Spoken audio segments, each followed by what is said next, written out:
Это Жека, канал Мотовелс. Вот мы снова вместе, давно не виделись, да?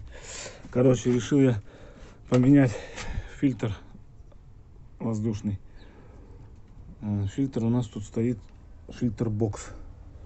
Такая коробка большая. Короче, вот от нее крышка, фильтр там, все, вот эта крышечка. В общем, он такой неуклюжий, вот сколько места сразу освобождается тут возле подвески амортизатора. Офигеть просто. Пришел у меня фильтр, нулевичок нонтовый.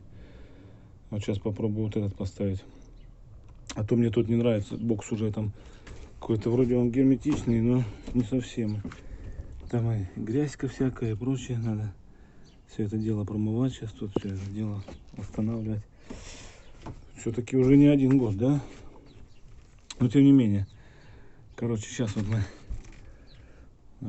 Все супер у нас тут. Все намыто уже.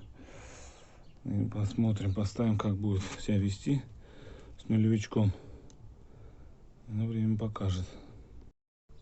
И сразу вопрос такой, короче, да?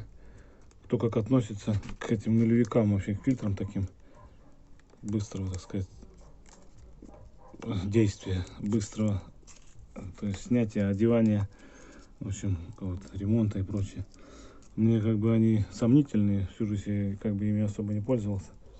Люблю обычные нормальные фильтры, которые вот элементы можно поменять и прочее. Поменял новый, а что-то таких вот пока нету. И короче, по желанию в комментариях напишите нулевики, что и как, и где, и чем они дышат.